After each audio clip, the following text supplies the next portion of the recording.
இன்றைய தினம் பருத்தித்துறை பேருந்து நிலையத்திலே யாழ் வடமராட்சி ஊடக இல்லத்தினுடைய ஏற்பாட்டிலே வலிந்து காணாமலாக்கப்பட்ட ஊடகவியலாளர் ராமச்சந்திரன் அவர்களுக்கு நீதி வேண்டும் என்கின்ற அடிப்படையிலே ஒரு கவனஈர்ப்பு போராட்டம் இப்பொழுது இடம்பெற்றிருக்கிறது.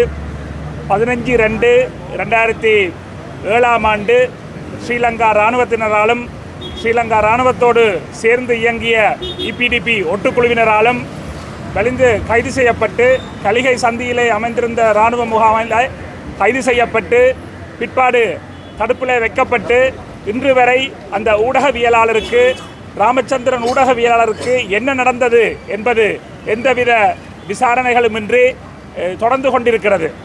பரணகம ஆணைக்குழுவுக்கு பெற்றோரும் சகோதரியும் தங்களுடைய வாக்குமூலங்களை பதிவு செய்து அதன் மூலமாக கூட எந்த ஒரு நடவடிக்கையும் இந்த நிமிடம் வரை எடுக்கப்படவில்லை. ஸ்ரீலங்கா அரசு காலத்துக்கு காலம் ஒவ்வொரு விதமான ஆணைக்குழுக்களை உருவாக்கி தமிழ் மக்களுக்கு தாங்கள் நீதியை கொடுப்பதற்கு நீதியை வழங்குவதற்கு முயற்சி செய்கிறோம் என்கின்ற ஒரு போலித்தன நாடகத்தை இந்த பரணகம ஆணைக்குழு சாட்சியங்கள் கொடுத்து கூட நீதி கிடைக்கவில்லை என்பது எடுத்துக்காட்டி நிற்கிறது. ஆக அந்த அடிப்படையிலே ஒரு ஜனநாயகத்தினுடைய அடிப்படை ஒரு தூண்களிலே ஒன்றாகிய ஊடகவியல் ஊடகத்துறைக்கு சுதந்திரம் இல்லாத தன்மையும் ஊடகவியலாளர்கள் சுதந்திரமாக சுயாதீனமாக செயற்பட முடியாத ஒரு அடக்குமுறையைத்தான் இது எடுத்துக்காட்டி நிற்கிறது. காலத்துக்கு காலம் மாறி மாறி வருகின்ற அரசுகள் ஸ்ரீலங்கா அரச கட்டமைப்பில் இருந்து கொண்டு தமிழ் மக்களுடைய ஊடகத்துறையை நசுக்கி அடக்கி ஒடுக்குவதற்கு இது நல்ல முன்னுதாரணமாக இருக்கிறது. அதனால்தான் நாங்கள் மீண்டும் மீண்டும் சர்வதேச நீதியை வலியுறுத்தி நிற்கின்றோம்.